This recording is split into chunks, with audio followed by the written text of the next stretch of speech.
Hello, everyone, and welcome to episode 108 of the Friday Nightmares podcast. I am one half of your hosting team this evening, Mr. Smoke Show Crawford, coming to you from the town of Swartz Creek in the county of Genesee, in the state of Michigan, in the United States of America, in the North American continent, in the Western Hemisphere, on planet Earth in the Milky Way galaxy. I'm fully vaxxed, boosted, and waxed and ready to climax, and if you can, please get me wet and feed me after midnight. I'm the man with the glorious beard, aka Mother of Cats, aka the man with the humongous ego, aka Scotthausen, aka Scotty Too Hottie, aka Spanky, aka Hey Scott. And with me as always is AKA husband, oh yes, aka husband now. Yeah. an official stepfather. Yeah.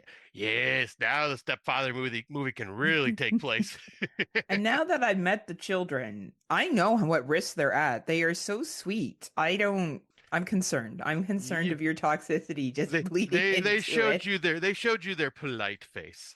Oh, they certainly did. Those two young men were on their best behavior when I was there for your wedding. But with him, as always, is Heather Powell, coming to you today from Waterdown, Ontario, Canada, for the second last episode of the Friday Nightmare podcast. Oh, that got me a little emotional. That was surprising when I said it out loud. We talk about it all Hmm, the time, but yeah. it actually got me a little emotional. But we are breaking up.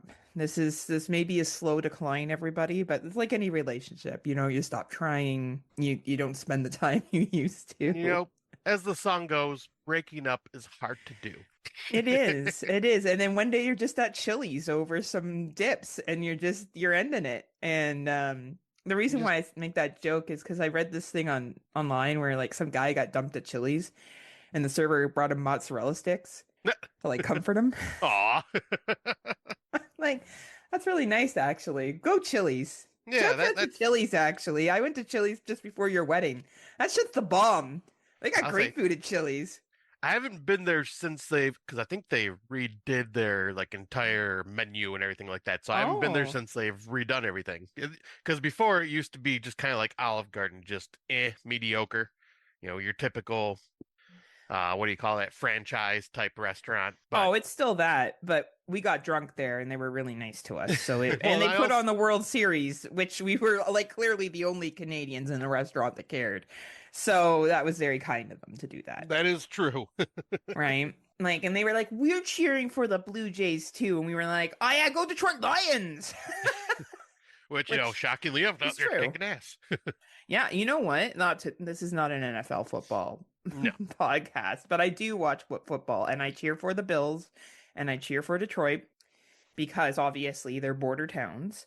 right. And I think they're two teams that aren't full of dicks, to be honest with you. I think they're the underdogs that I would love to see go on and have some kind of success. Fuck West Coast teams. Yeah. Fuck And fucking Southern teams. honestly, I don't watch football, but since it's Detroit Lions and they are actually doing really well for like the third Mm-hmm. year in a row, like I'm paying attention. I'm like at least looking at scores and stuff because I'm just curious, like because Lions have never been good, and to see them actually be good and consistently good is kind of shocking. Yeah. And like, not the, again, this is not a sports podcast. I don't know how we got into this, but when we were watching, the Tigers were in the run for the World Series, and they were the only other team besides the Jays that I would have cheered to the end if they had gone all the way. I would Oh have yeah, loved to see Detroit. I think there is something when you're in a border town. Like, I even noticed that being over where I was seeing you, a lot of people are like, oh yeah, we cheers for the Jays. Fuck, like, LA. You know what I mean? right. Like, because it's closer, right? You have a little bit Oh, more of a absolutely. relationship. And I think it also emphasizes that the relationship between our country may look bad, but I think between border towns, at least, we're still quite friendly. Yeah, I'll say And a because I lot mean, of, yeah, honestly, we're neighbors. we are. We're straight up We are. neighbors. And I think there's more of a knowledge of each other and how each other functions, Yeah. and I think that helps too. Yeah, Um, and it does, it's our governments that are fighting, and we're just like, yeah, whatever.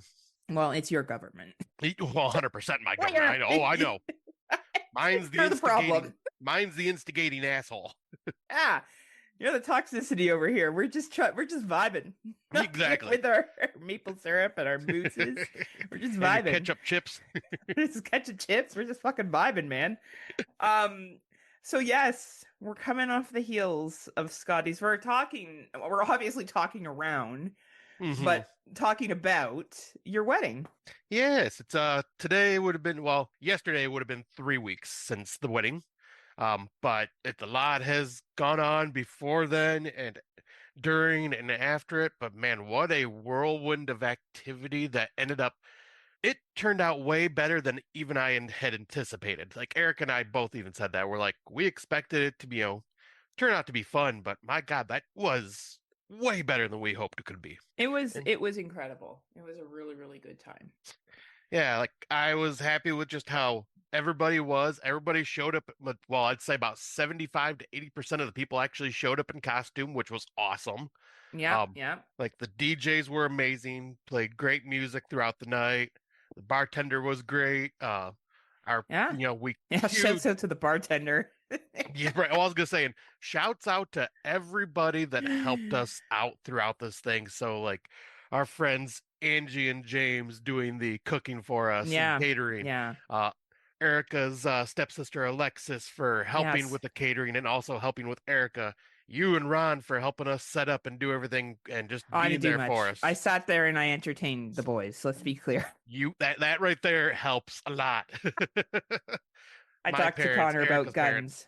guns. Like yeah, but just everybody that chipped in and helped out just to make this day like our day so special. Like huge Yeah, it was shout out. special. And yeah, it was a great turnout. Like wasn't insanely packed and there was a nice No, flow of people in and out constantly yeah, and yeah, it ended at a good time where it was like we're not dragging this out and we were home by like 11:30 yeah, and yeah. yeah, just I don't know what time we got back to the hotel because I made choices. Um, we all did. yeah, I think I made a lot more different choices than you I did. mean, you had the option to. I had to still drive, Yeah, you did. even if it was only I 5 minutes I away. took Mr. Jeep Uber that didn't have seatbelts, but it's all right. It's fucking Michigan. I'm here for it. Oh God, really?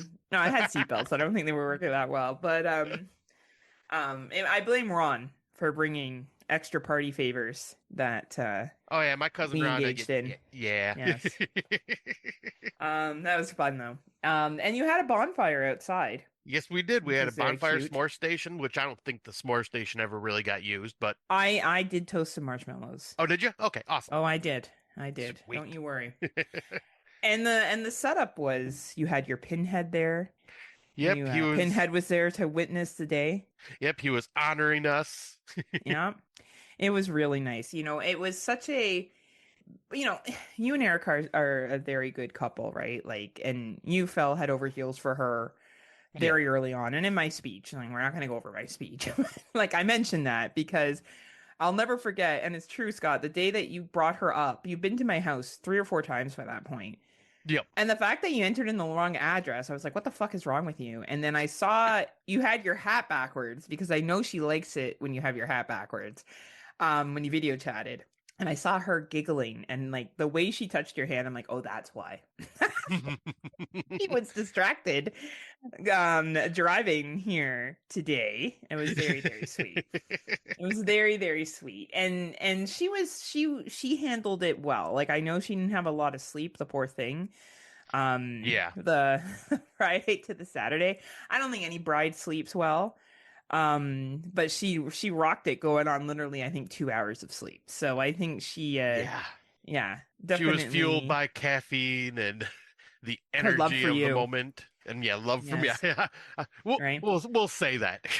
Yeah, it was her undying love for you, Scott, that kept her going. She's like, yeah, Um, that's it. yeah, Nothing to 100% do with yes. like the pot of coffee I drank, Heather. It had everything to do with my undying love for Scott.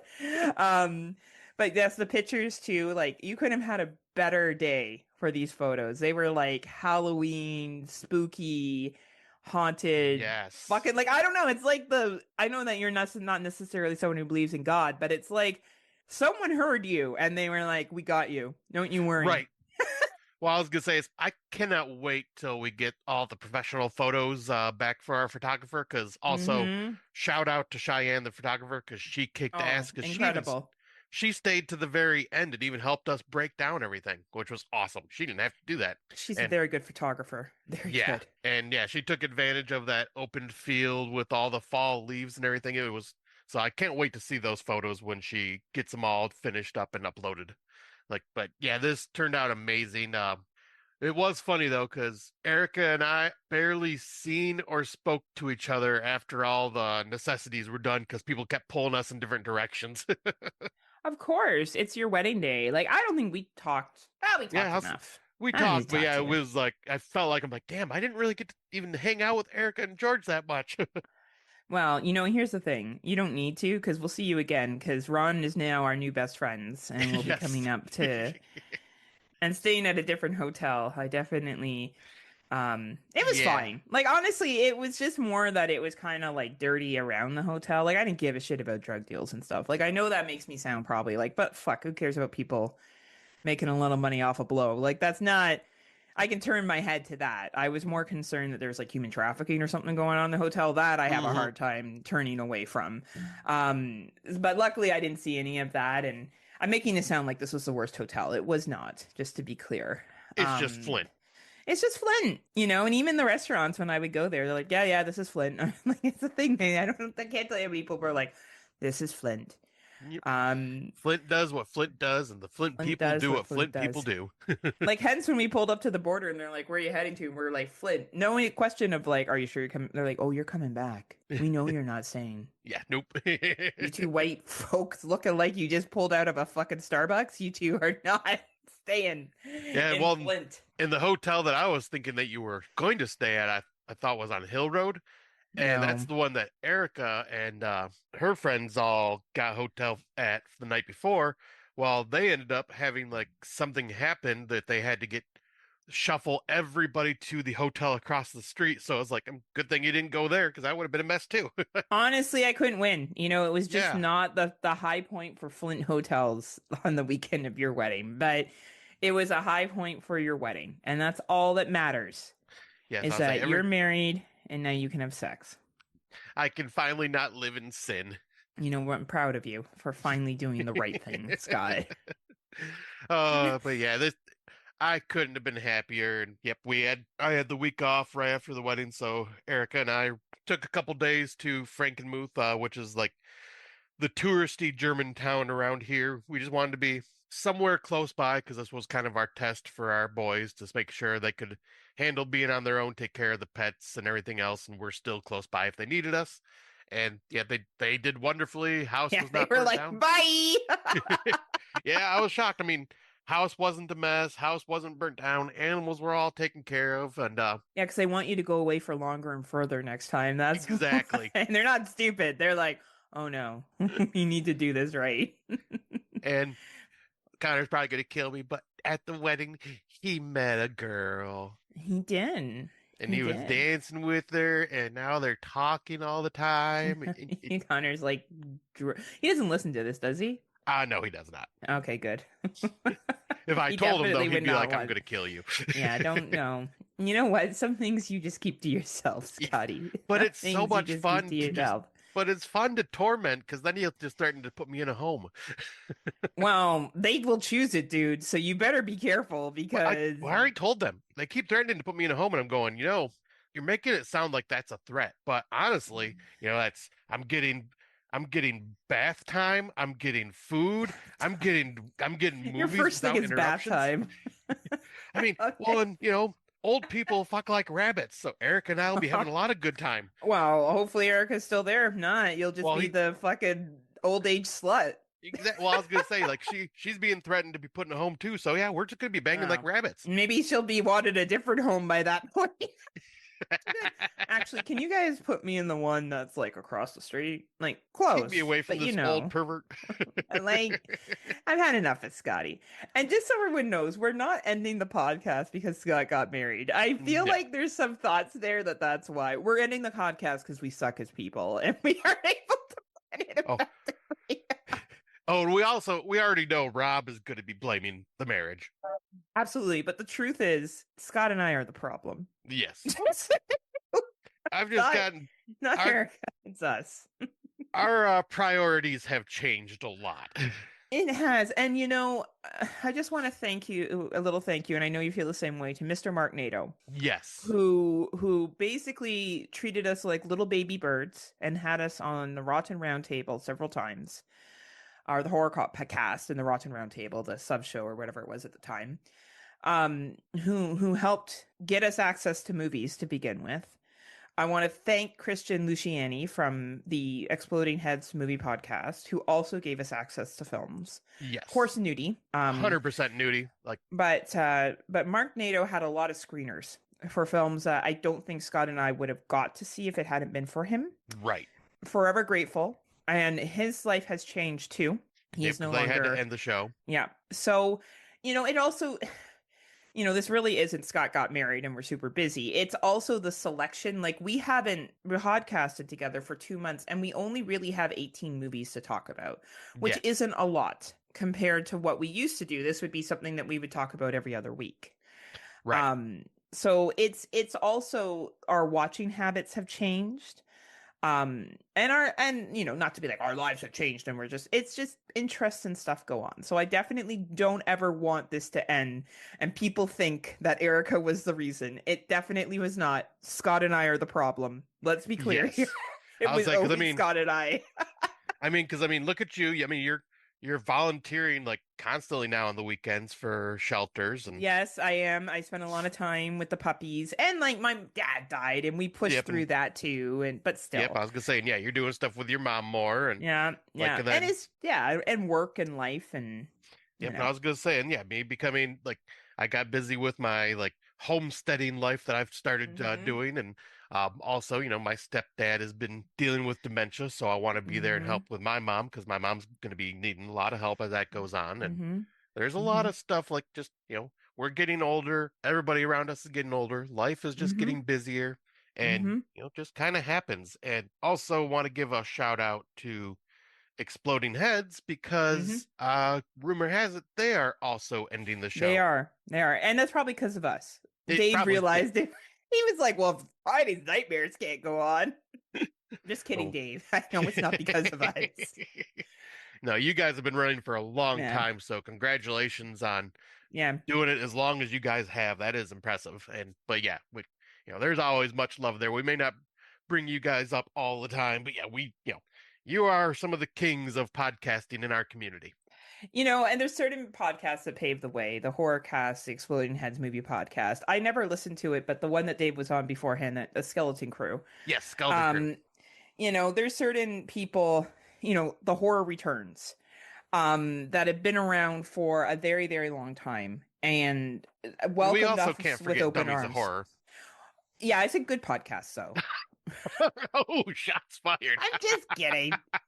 That is honestly the fact that Tim is up to the episodes that he is at and his dedication, I always admire. I think Tim is one of the most creative, dedicated podcasters out there. It's Hmm. been a pleasure being able to be on his show. It's a pleasure knowing him and Rob. Oh, It really, absolutely. really is. And Luffy. And Luffy, right? But it's Tim that does the work. Like let's all the Nuh-uh, joking no, no. aside, let's come on, let's Mushroom give is the him his one that does due. the editing and the no, joking aside, it is all Tim. Yeah, it is all Tim. And again, we're just really humbled to be around these groups of folks. And not to say that Scott and I, who knows, we might come back for a one-off or something like that. You never know. But I Yep, and we may prefer do to, guest spots. yeah, like, you never know. But like, it's just not a focus for us anymore. And I hate leaving things open-ended. I hate it. I Yes. hate it. I hate it. My other, unfortunately, podcast ended that way. I did plan on coming back for one more episode to say goodbye, but unfortunately, that's no longer recording, and that's okay. I wasn't the one that ran that podcast, and things change. Exactly. But with Scott and I want to do it right, and so does he. But it's Yes, I was it's interesting. Sorry, go ahead, Scott. I was gonna say yeah, because we actually we have the option to continue it till we decide it's done, and yeah, we've made No, sure to like, yep, I think it'll be our award show is gonna be our send-off yeah, I think episode as so. well. Yeah, I think so. That's fitting. Yeah, I think if we'll wrap up the year because there's not much else to talk about in 2026. I don't know. 2025 has been it's been a slice. Yeah, I mean, there's been some amazing movies, but with the selection is definitely not as good. Been colorful, we'll say. Yes. Um, so we talked about homes previously, which is really fitting because I don't know if you did that purposely, but do you know what the first film is that I'm going to talk about? I see it on the list. This one I still want to check out. So have you seen it yet? No, you haven't No. seen it, so you're Nope. okay. So this is with good old Pete Davidson, and it's called The Home. A troubled man starts working at a retirement home and realizes his residents and caretakers harbor sinister secrets. As he investigates the building and its forbidden fourth floor, he starts to uncover connections to his own past and upbringing as a foster child. So I Hmm. watched this movie some time ago. Do I think it's going to end up on a best of list? No. Did I find it entertaining? Yes. Um, what you see is what you get here. Pete Davidson is working as a caretaker at this home. He's doing it kind of it's like a parole thing. He gets charged with a crime and he needs to do this work to, deal his parole. And the home is not is what is happening at the home is not what it seems. And speaking of you're wanting to have a lot of sex in homes, Scott, this would definitely be right up your alley as to Oh, what happens in this film. oh, fuck yeah. Um, I Oh, found and that to be, I'm sorry, gonna mute myself real quick just because it sounds like deliveries here and the dogs are going nuts. no problem. So this here, so the third act of this is Bonkaroonies. I really do recommend it to folks. It definitely does not disappoint. The third act is probably the highlight, but it's a fun, easygoing film. It doesn't require a whole lot of thinking. Matt Woods gave it 3.5. It says, it appears that I like this movie more than most, and that's rare, but I had a good time with it. And yeah, there's a few issues with it, but overall, if you're looking for something light and easy to watch and, a pretty good, protagonist fuck shit up at the end movie, it's a good watch for you. It has a 95-minute runtime, so it doesn't overstay its welcome. And yeah, you can find it anywhere on Apple TV, Google Play, Amazon. I definitely think it's worth the rental if you're into horror in general and you're looking for something different to watch. I would definitely recommend checking it out on VOD. Now, can Awesome. you Yeah. talk? Okay. Yep. I was gonna say, and yeah, I'm just gonna have to talk over the crazy animals because yes, There's nothing. I don't hear anything. oh, okay, perfect. Yeah, you're Because yeah, good. we are having deliveries of some things today from Amazon and didn't expect them till later, and now they're showing up now, of course, while we're recording. So if Eh. there is any noise, my dogs are going nuts in the background. Sorry about that, folks. Can't help that. But yeah, I am curious about this one because Erica and I seen the trailer for it, and I think we were planning on watching it at some point once we just Yeah. things settle down, which, we've gotten some movies in because things have settled down a bit here and there. But yeah, it's not one we haven't, 'cause I think we forgot about it for a bit there. So It could win Gore of the Year for the third really, act. Yeah. really Like it may not. It could be runner up, but it is like Bonkaroonies. interesting. All right. Yeah. All right. Well, then, yeah, I guess we can jump on to the next one, which I'm guessing you have not seen. All right. So this is, let me there it is. Oh crap, where'd it go? I'm sorry, I'm pulling it up on Letterboxd. All right. And this is Macon Blair's remake, readaptation, whatever you want to call it, of the trauma classic, The Toxic Avenger. Uh, Starring quite a cast actually. Got Kevin Bacon, Peter Dinklage, Jacob Tremblay, let's see, Elijah Wood. Like so pretty good cast for, Toxic Avenger yeah. film. Yeah. Yeah. And yeah, the synopsis of this one is when a downtrodden janitor, Winston Goose, is exposed to a catastrophic toxic accident, he's transformed into a new kind of hero, the Toxic Avenger. Now, Toxie must rise from outcast to savior, taking on ruthless corporation overlords and corrupt forces who threaten his son, his friends, and his community. Um, so yeah, this has been one of those movies that's been talked about as a remake, being a remake and being worked on for God, I want to say like almost 10 years. Like it started off as Has like it been that long? I think so. Jesus it's been Christ. ages. And I believe it like had like a festival run last year and finally got to theaters this August here. And I was excited because I'm like, it's Toxic Avenger. I'm curious to see how they're going to do a super indie, gory, offensive trauma film in this day and age with a high glossy sheen and a budget. So I was kind of curious, and well, they definitely made a higher budget trauma film. It felt Hmm. like a trauma film. The offensiveness, there's some offensiveness, but it's nothing as bad as how it was back in the 80s and 90s trauma days, because those were, really highly offensive to nowadays Yeah. standards. Um, Yeah. but yeah, the comedy was definitely trauma style, but just like trauma style, a lot of the comedy is very hit or miss, and for me, a lot of it did not hit, so it was kind of okay, whatever. The gore was over the top and just gooey. The only problem is when you're remaking a trauma film, who are the masters of low budget indie work with what you got, you do practical effects. They did CGI for this, and the CGI just didn't look that great in spots, and just it kind of took away from the charm that, hey, this is a trauma film. You should do physical, practical effects, but Mm. that and the story was decent. So all in all, I think if you're a trauma fan, Toxic Avenger fan of Elijah Wood, fan of like Peter Dinklage and Kevin Bacon and all them, it's worth a watch. It's entertaining. It's not going to make any. I don't think it'll make any of my lists for the awards, but I'm glad I watched it because it was about on par for what I was hoping when So I what see you it, were if that makes expecting sense. with the Yeah, remake, right? Like you were kind of like, this is what I kind of know that I'm going to walk into. yeah. I'll say if that makes Okay. sense. Yeah, yeah, no, that makes complete sense. Is it available on VOD? Let's see. I think it is now. Let me bring up the letterbox. Yes, it is now available to watch on Apple TV, Google Play, Amazon, Fandango, and YouTube. Nice. And so I guess if you like that kind of stuff, rent it. Yeah, absolutely. Okay. Okay. You saw Weapons, right? Oh, I sure fucking did.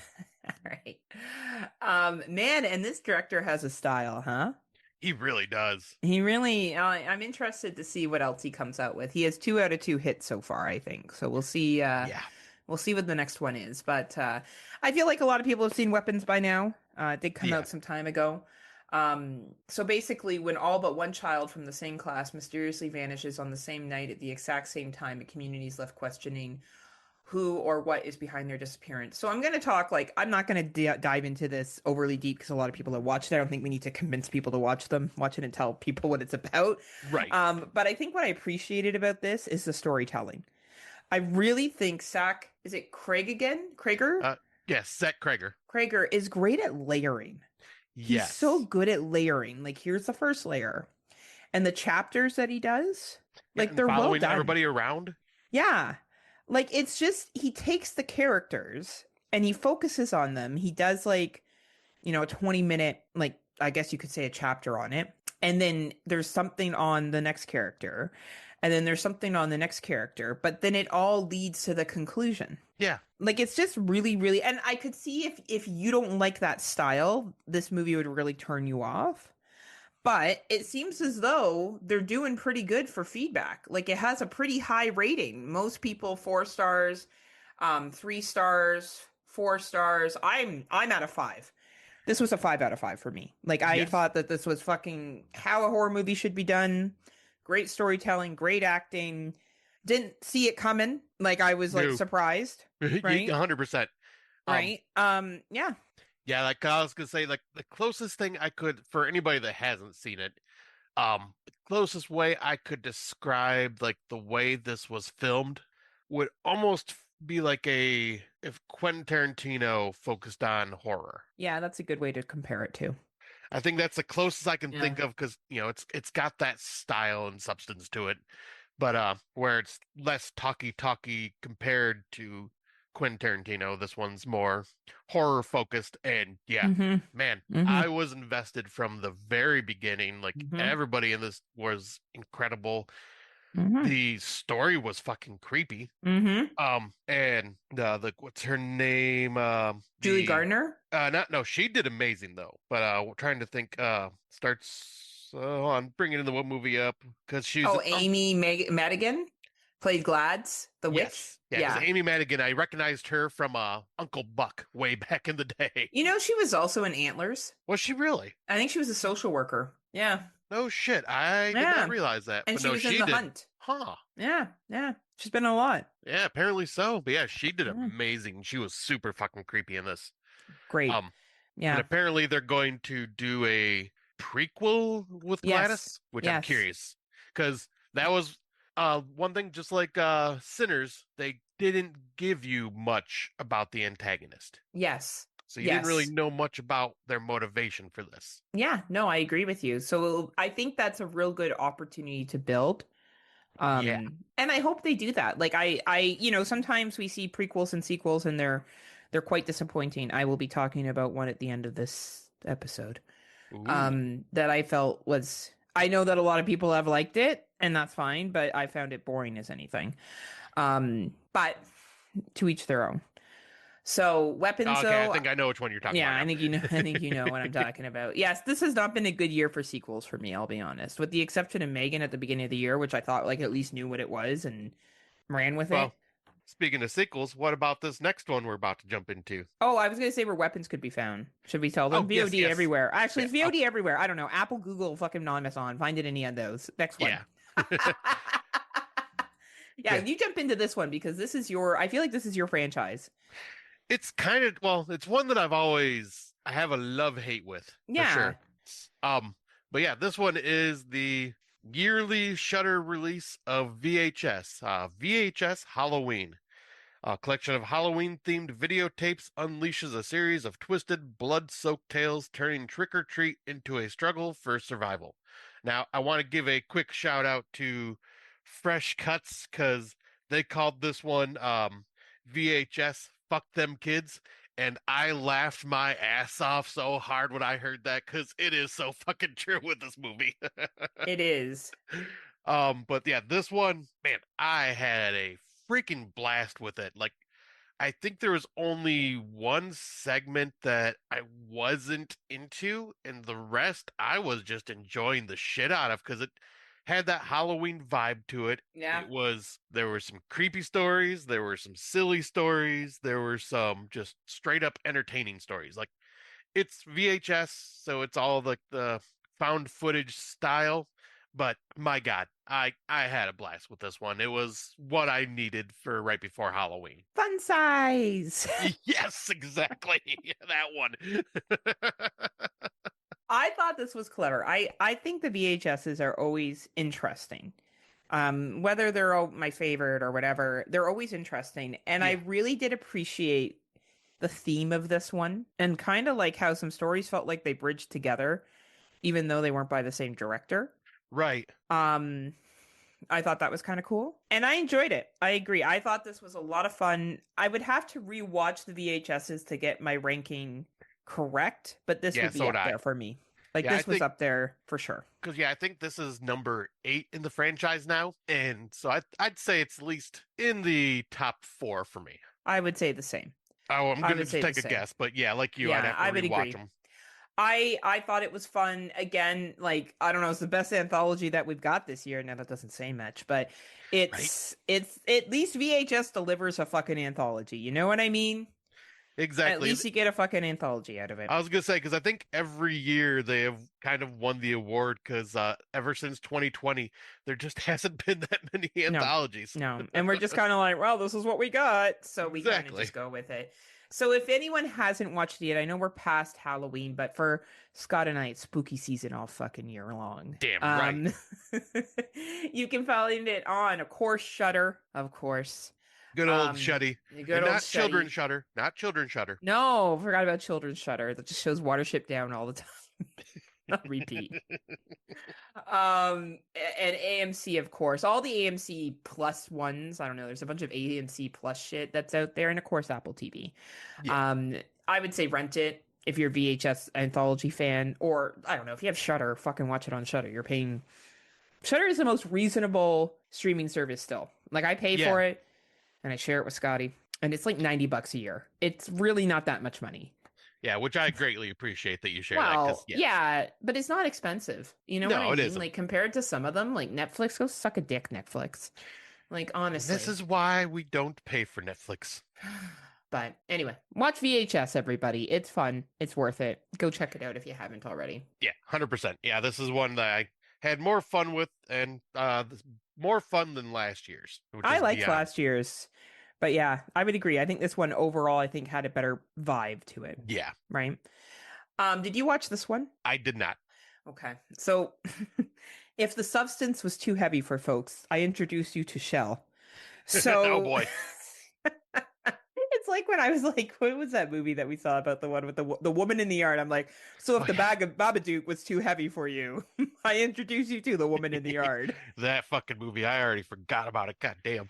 Well, this is like Shell was good. Don't get me wrong. This is an entertaining film, but it's the substance only light, just to be Right. clear. Um, be the best version of yourself. Desperate to Oh, that is reclaim her, totally the substance. right? Desperate to reclaim her career, the once beloved actress Samantha Lake is drawn into a glamorous world of wellness mogul Zoe Shannon, only to uncover a monstrous truth behind its flawless surface. So we have some pretty good actresses in this. We have Elizabeth Moss and Kate Hudson in the Mm, two roles, and I'm going to be honest with you, that's why this movie was good. You had right. cast anybody else in these roles, this probably movie would have been a very cheap version of the substance. So the biggest difference is this is one person in an organization instead of kind of like a faceless group of folks, Gotcha. like in the substance, right? So basically, this woman is an aging actress, and Hollywood is not kind to aging women. You know, we're all fucking aware of this. Women's bodies in general are usually not favored. Fuck the patriarchy. Yeah. But anyway, so this movie just capitalizes on that, and it's a basically a cat and mouse game between Elizabeth Moss and Kate Hudson's character, and it's really entertaining. Like this is 100 minutes, and what you see is what you get here. Woman pushed down by industry. Woman finds new age wellness. Woman engages in new age wellness. Sacrifices have to be made in order to keep wellness. Woman doesn't Hmm. want to do it. Power struggle between good and bad, right? So it's what you see is what you get here. What you see is what you get. Do I think you and Erica should watch it? Absolutely, it's entertaining. Like you want to throw on something easy to watch that's funny in parts, that's, I don't know, it's Elizabeth Moss. And I think Elizabeth Moss is pretty good in almost everything. Like she Yeah, carries she's this amazing. character really well. I think Erica will appreciate it from a woman's perspective. I think you guys should watch it. Absolutely. Do I think everyone should watch it? I don't know. This is pretty much like focused on ladies, I think, with, obviously some body gore and some body horror. There's some good body horror in it. Okay. But if you the substance you liked it because it was very like artistic, this is like the less artistic version of that. Okay. Right? So if you don't mind, like I don't want to say a step down because I don't mean it like that, but like more for the general public viewing, you'll like it. Nice. So Yeah, okay, because I've kept scrolling past it, not knowing what it was. The cover just didn't grab my attention. yeah, I would So, watch it. I think you guys would have fun with it, and it's only 100 minutes. You know what I mean? You're looking at right. like an hour and 40 minutes. You're not talking about something that's 2 hours of your life, right? So, Yeah. um, the ending's kind of abrupt, but whatever. It's Yeah, sometimes that happens. who gives a shit, right? But so it's available on Google, Paramount, Plex, YouTube, and Amazon for rent. I would say rent it. If what I've said, if you like the substance and you wouldn't mind kind of like a watered down version of that, check this out. And if you like Elizabeth Moss and Kate Hudson, they play off each other fucking beautifully. So two great female leads, check it out. All right, perfect. Yeah, I will definitely have to check that out. And now this one, have you watched this one yet? I have not, no. You need to. Oh yeah, Yeah, okay. this Okay. you absolutely need to watch this. Okay. So the one I'm about to talk about is The Long Walk, which was based off Richard Bachman, aka Stephen King's book from the 70s. Okay. And the tagline is The task is simple: walk or die. In a dystopian alternate America ruled by a totalitarian regime, Whoa, 50, but isn't it happening right now? it might Just be just kidding. a little bit of that sprinkled in here and there. You never know. You never know. 50 teenage boys take part in a deadly annual walking contest, forced to maintain a minimum pace or be executed until only one survivor remains. Now, the rules to this is you have to walk at 3 miles per hour, nonstop. You Oh, stop, Jesus Christ. you get a warning. You don't get back up and start walking, you get another warning. Once you get that third warning, you're executed. Oh my God. And the game goes on. No stopping for sleep. No stopping to go to the bathroom. Oh, it's like when we used to podcast. Exactly. Like there is literally no stopping. You gotta continue. Like to the point where some of these people were falling asleep while walking, and like Oh, had to be Jesus woken up to Christ. keep walking. And like it gets intense. And like this is where you could definitely tell this is a Stephen King story because Mm-hmm. the characters in this, my God, like you feel for almost every one of these characters, like whether it's feeling like emotions of empathy or sympathy or anger. Like he gives you these characters in like just such great depth, and the way this was directed was handled with such care, like to the point where this may win my tearjerker slash relationship awards because there Oh. were some just really strong relationship building from characters in this, and like it is intense. Like it's more definitely I think this is definitely a Heather film. Okay, I'm here for it. Where can you find it? This one is available to rent on Apple TV, Google Play, Amazon, Plex, and YouTube. And this is one that is definitely in my top 10. Like, I fucking love this. This is another one of those 5 out of Wow. 5 movies. All right, I'm gonna check it out. You've sold me, baby. I'm Yeah, onto it. I think you would really dig this one, especially because I think you would get invested with the characters. And I like walking, so that Exactly. definitely. Because I'm sitting here going, hey, I walk all the time at work now. And I'm going, oh, this is brutal. Oh, yeah. Oh, I couldn't do that. No, no. That sounds interesting. I'll definitely check it out. Thanks for Yeah. sharing a good film before we move into this next one. Oh, Um, absolutely. I'm let me see what the next one is before we jump to it. I'm curious now. oh, Oh, The Strangers Chapter 2. okay. Yeah, I haven't watched this yet for a reason. Oh man, fuck yeah. Fuck yeah. Who's the director behind this shit? Hold on. I want to give a special shout out. Oh, Rennie Harlan. Hey, you know yeah. what? Whatever, man. You did your best with this shit. Like, let's just say you did your best. So, Nightmare on Elm Street Part 4, Independence Day, that guy, ah, hey, is it really that guy? I think so, yeah. Hey, you know what? Fuck yeah. You know what? Fuck yeah. Because I'll be honest, it's better than the first one. All right? It's Which better that's a low bar. not the Liv Tyler one, just to be Right. clear. Like, you know what I mean. Last time we talked about the stranger one, we didn't even talk about it. We weren't going to talk about it, but we did anyway. Okay, Yeah. so when the strangers learn that one of their victims, Maya, is still alive, they return to finish what they've started. So this is basically them stalking Maya for an hour and let's see, how long is this movie? An hour and 38 minutes. Oh boy. Of them just stalking this chick, okay? So Rob Humphreys gave it a half a star. I wouldn't say it was that bad. Matt gave it 2.5. He said, I think people are being way too harsh on this film and its predecessor. I agree. The first one doesn't necessarily horrible. I didn't get the point of the remake. That was more of It anything was else, pointless. but Literally hey. pointless. It's the same thing that we already seen. Yeah, like, and it just, I don't know, it's hard to remake The Strangers, not because I think, oh, it's so sacred. How dare they remake The Strangers? It's just, like, the gig's up. Yeah. Like, it's hard to kind of go back and be like, well, who are these people? And, like, you know what I mean? Right. So, I mean, it's this, just a creepy home invasion movie. yeah, right. But I will say this one did try to build on the lore of who these folks are and how they became. That I appreciated. So there Okay. is a backstory to the strangers, and I did enjoy that piece. I did Okay. enjoy how, clearly the town's in on it, right? Like, which is not a shock. You know what I mean? Like, Right. it's kind of not like they're supporting it, but they're kind of turning the blind eye. Mm-hmm. It has some cool scenes. Like, it's not, it's unbelievable what she survives, obviously. Like, no human being would survive what she survives, but I don't know, it's not the first movie that's done that. Right, You 100%, know, yeah. so if I'm gonna shit on that, then I guess I better shit on all the other films that did that.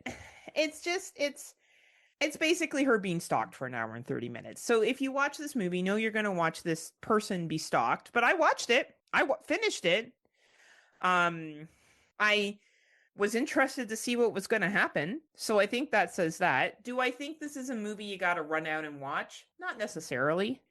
But I think that it does provide somewhat of a backstory to why they're doing what they're doing. Whether it's a good backstory or not is up for debate, but it provides some kind of backstory. So if you want to watch a chick be stalked for an hour and 38 minutes, this movie is for you. If not, don't bother. And if you're gonna pick it up, like, don't show this to Erica. Like, Oh this is boy. something Oh, you she throw would on at tear this work. apart. You know what I mean? Like, she's gonna be like, this is completely, like, it's completely out there, unrealistic. But if you're bored at work one day or you need something just playing in the background, like, don't worry, you can look away and look back, and you're not gonna miss some crazy plot development. Like, you know what Right. I mean? Like, it's not, Kind of what I figured. yeah, it's not heavy. So if some people want to watch it because they want to finish the series, it is available on Amazon, Apple TV, Google Play, Amazon Video. Cosmo Go to rent. I would say rent this if like you enjoyed the first one and you want to see what happens, like you want to continue the series, then yeah, continue the series, but don't walk in thinking it's going to be like the original sequel to The First Strangers. Okay. Like it kind of steals from the ending concept of that one in the hospital, Right. but it's not as good in my opinion. Okay. Good to know. Yeah. Yeah. So this will be one that I could throw on in the background at some point Yeah, just because I'm like trying to but get. Erica, don't share it to Erica. I You almost want to stay want to. married. I was just say I almost want to just to see Well, her reaction. if you did, tell her that I said it wasn't a good idea. Okay. Don't pull me down. I'll blame you. I'll blame you. Oh, you fucker. All right. Now, is this the sequel you were talking about? No, but this was Okay. I was like, horrible. oh. Oh my god, what a fucking boring movie. All right. So we have different opinions on this We one for sure. do, we do, we Um, do. but this is the next one in the franchise, Hell House LLC. And This one hopefully is the last. no, no, no, no, no. We will get there. Hell House LLC lineage. Um, this is a 108-minute runtime with a tagline, "A blood bond rooted in evil." After a near-death experience, Vanessa Shepard faces nightmares in Abaddon as mysterious deaths occur around her. She discovers her connection to the Abaddon Hotel, Carmichael Manor, and the decades of unexplained murders. Um, One thing right off the bat that I wish they wouldn't have went this route, but they got rid of found footage. They went to just normal movie style, and I wish they would have kind of stuck with it because, I know Hell House is one of my top tier franchises. I love every movie that I had came before this one. This one is definitely, I will say, a step down from the others. However, I did still enjoy it because it did build on more of the lore and kind of built more around the lore of Abaddon and the Carmichael Manor, like just everything around that, like the buildup of that, I found intriguing because I watched the Hell House movies annually during the Halloween season, so I love the lore. I love everything about that. And yeah, like this one definitely is a bit more of a slow burn. They brought back Vanessa, who was from part three, Lake of Fire, and because she, somehow survived in part three, being protected the way I forget the character's name, but was kind of an angel that protected her. And this one, yeah, just kind of it is. I will give it a slow go, slow burn that doesn't have a huge payoff. This almost feels like I would say the almost middle of a trilogy type story where it's just kind of bridging the gaps. And I think that's kind of what this is doing is bridging the gaps between Origins and the Hell House trilogy before it. So it is kind of like not as hyper focused. It is more just bridging that gap for what's to come. Because I have a feeling this is going to be a new trilogy. I don't know for a fact, but I have a feeling it is. That's just kind of how I felt with it. But like I say, I enjoyed it. If you are a fan of the Hell House series, I at least recommend it because it does build up on the lore. Erica also really enjoys the series, and she enjoyed this one as well because it builds on the lore some more. But Heather, your opinions. So I'm not the biggest Hell House fan. Like I will say I think the movies are okay. I Right. think I like the first one and the second one the best. Hmm. And then it started to lose me. So I just don't I all I can say is the mannequins in this get around a lot and rant stand show up wherever they seem to be able to show up Yeah. without any logic of where ghosty ghosts can be if this is supposed to be a ghost or a demon. I guess it's like has It's more unlimited travel, it's more like kind of a demonic presence. which can go anywhere. Hmm. Which I don't get how you and Erica are okay with the logic because I remember us arguing about the logic of that before. So that surprises me because that's usually something both of you would have a beef with. Well, Like, usually, how yeah, but I does a think demon it's cross a country? Like, oh, it didn't cross the country. They're all yeah, what still about the inhabited. husband, the ex-husband? Suddenly the fucking clown things in his office? Oh yeah. Yeah. Well, like I said, this is definitely not the best of the series. You're like, Heather, it wasn't even found footage. I already said that at the beginning. I think for people that are like Scott and Erica that really like this series, I think it's great. I think it's a love letter to those true fans. I think for mediocre or fair weather friends like myself, it's boring. I Yep. think it's like anything. If you're really into a series and, there's certain series that I'm really into and or certain films I'm really into that if they have a sequel, even if the sequel is not the most popular, I really like it, right? Because Yeah. it's a love letter to me. And I think that the best way to sum up this film is it's a love letter to true Hell House fans. This movie will separate whether you are a mediocre average fan or whether you really, really love the series. Right. That's the I best think way to that is sum it up, fair. right? And for me, it was not a good movie. But again, I liked the first two Hell Houses before I began to lose. Like I like the house that October built more than I like this series around Halloween Okay. time. Like this just if this was like Switch It and they were doing a lore on that, I would probably like it more. You know what I mean? Because I like that Right. series more. No, but So, that's fair. Yeah, because I right. and for franchise lover here of the series, this is only a 6.5 out of 10 for me. It's not like Well, yeah, but not yeah, your it's still top. yeah, but it's still I'd say it's the probably the worst of the series, but it's still like I say, it added that lore that I needed. Yeah, and you know what? It's on Shutter. Like, Yeah, if you've watched the Hell House films and you like it, watch it to decide for yourself. Like, do I think this had more love put into it than Strangers Chapter 2? Yes, I do. yeah, I do think Strangers Chapter 2 though is more entertaining because at least the girl's almost being attempted to be killed for an hour and 38 minutes. So, that's like fair. that kept me more like alert. But again, this is all going to come down to how much you like this series, Yeah, right? Night of the Reaper. yeah. Have you This watched this one yet? nope. This is one that I wasn't sure. Like the trailer looked interesting, but also boring at the same time. Yeah, so it's actually pretty good.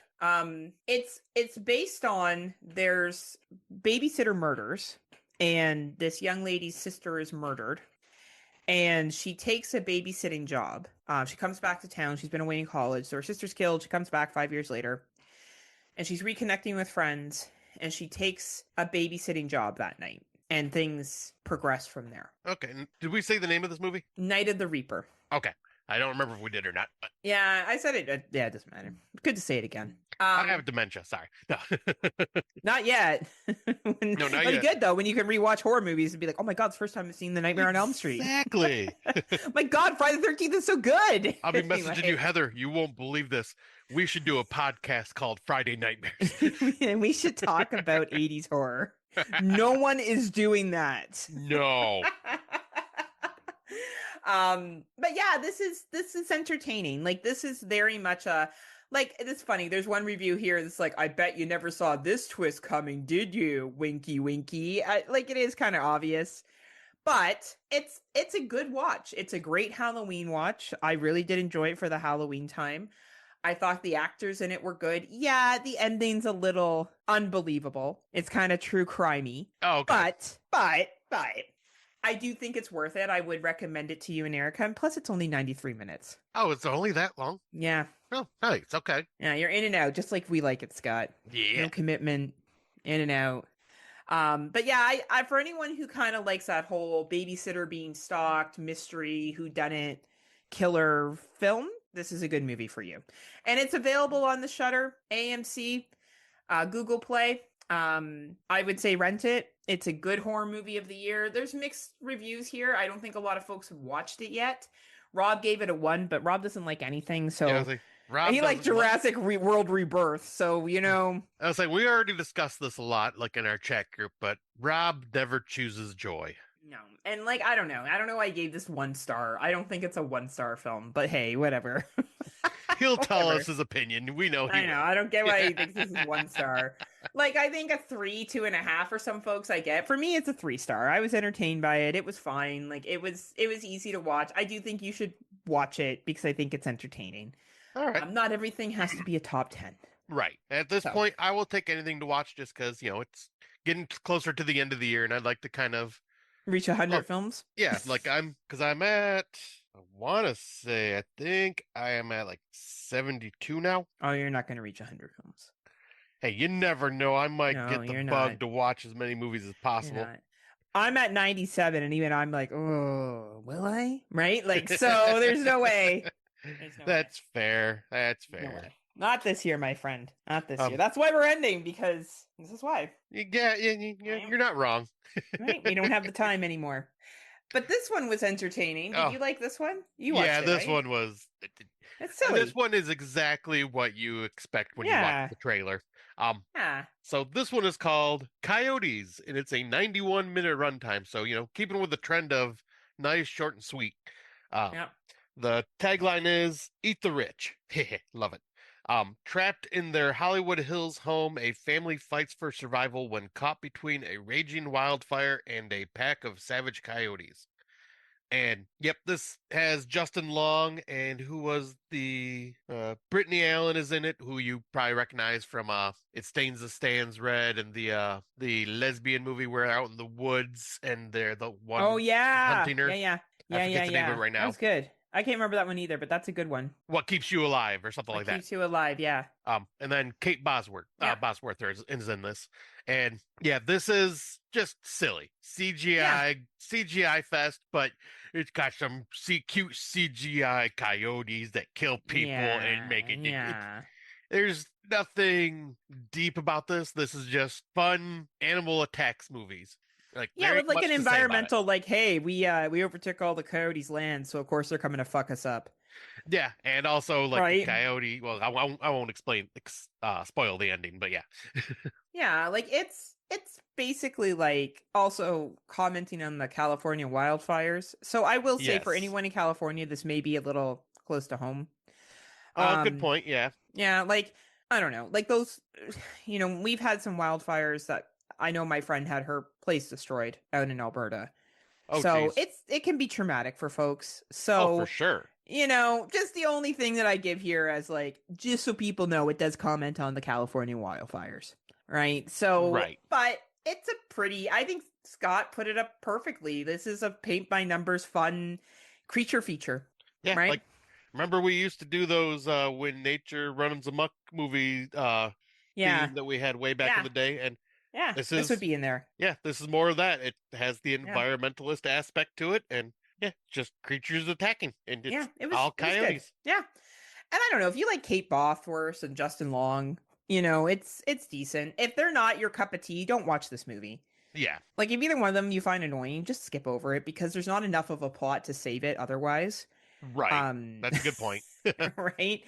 But it is available on all the streaming services, Google, Amazon, Apple. If you like creature features and you don't mind Justin Long and Kate Bosworth, then check it out. Yep, I agree. And crap, I actually flicked away from it for where it can be found. Oh, I just said Amazon, Google, and Apple. It's Oh, there. It's on all the major like VOD okay. services. It's Sorry, just I not don't know on if I Shutter. must not have heard that because I was going to the next clicking on the next movie to bring that up You were as too well. excited to get to the next film. Another sequel. Yeah. Which actually, for the love of fucking Christ, wasn't that bad. No. Which says something because this is a low budget film. I saw the OG. Yep. Did you watch the OG? Yep, I watched the OG and I Yeah. watched the short film. Like, That we're it, not talking about big moneymaker films here. no. But yeah, the So, movie we're talking about here is The Jester 2. yeah. Anyway, I'll let you lead it in because I watched the first one a couple years ago or last year, whenever it came out. But I'm interested to hear your thoughts. Yeah. So the tagline to this is you can't cheat death twice. It has an 87-minute runtime, so yep, keeping it nice and short still. When teen magician Max crosses paths with the sinister jester on Halloween night, she must outsmart a supernatural killer whose magic is all too real and whose tricks always end up in blood. So yeah, this is just if you've seen the Jester from like I want to say like just a couple years ago, it is basically another version of a silent mime type killer a la Art the Clown. Mm-hmm. Like you could definitely tell the person that came up with this idea definitely kind of got inspiration from art. And, Absolutely. it's not a bad thing. And Yeah. the jester is quite creepy and actually is more straight up supernatural. He has Yeah. powers. His powers are really not explained on his extent of what he can do, but he can do all sorts of shit and comes with some very cool kills. This sequel, I think ended up doing the first movie more justice now because it gives more lore to why the Jester does what he is doing Yes. and kind of builds on that, which makes the first movie make even more sense. And Yes. then add in the teen magician Max, who was played by Caitlin Trentham. She was great, like a Yeah. great little side character to Yeah. oppose the Jester. Yeah. But Someone that you could get behind. Like yeah, you wanted absolutely. her to be successful, and I believe this is her first film, or it's the first one she's credited for. She did a great job. Yeah, I thought she did wonderful, like Yeah. playing the opposite of the Jester in this, and Yeah. like I just found this one to be just a lot of fun. Some really good kills, and Yeah. yeah, just a good story in general. Yeah. I agree. And I think again, we've talked about this over the years, but this is low budget done right. Yeah, Like this isn't low budget to the point of like some of the other one that I will talk about. I did watch one very low budget movie that I actually thought was, people got together and were like, I want to make a movie, what it would actually look like, and they did a good job of it. This is a little higher than that. Um but I thought it was great. I thought it flowed well. It was 87 minutes. It didn't overstay its welcome. I thought the practical effects were fabulous. yeah, Yeah, like I think this is a great little film. It's not going to be for everybody, but I think it was really, really well done. yeah. I was like, yeah, this one might get an honorable mention from me in the sequel category when we do that for Yeah, the awards. I agree. I think it's one of the honestly, it's the best sequel this year that's come out for me. Like That I think this is the best one. and that is fair. Right. Right. So, and it is available on. Do you have it up still? Ah, shit, no, I backed out. That's okay. I'll go back into it quickly. It is available on Apple TV, YouTube, Amazon, Fandango. I don't know why this isn't available on Tubi. It's a shame. I The think more first people one would is, watch it. but I say the first one's on Tubi, so maybe this one's just trying to Yeah. make money first, then go to Tubi. So that's probably it. So watch the first one on Tubi. You do need to watch the first one to watch this one and get it. Yes, Um, so watch the first one on Tubi, and then if you like it, I would say rent this one. It's worth it. absolutely, yeah. All right. So the next one is from the producer of Jordan Peele, not directed Yep. by Jordan Peele, but Very clear of a clear distinction there, just so you yes, people don't get yes, confused. but absolutely is it connected to the Peele universe? Him. After suffering a potentially career-ending brain trauma, Cameron Cage receives a lifeline when his hero and legendary 8-time championship quarterback, because Tom and Brady got 7, so they did 8 for this guy. Um, and cultural megastar Isaiah White offers to train Cam at Isaiah's isolated compound. Another isolation film Oh with a boy. cult. And he shares his celebrity influencer with that he shares with his celebrity influencer wife. But as Cameron training accelerates, Isaiah's charisma begins to curdle into something darker. Marlon Wayans is in this, and I feel Yeah. like because this didn't get the push and the love it deserved, I don't think he'll get the credit he should get for playing such a fucking fabulous antagonist.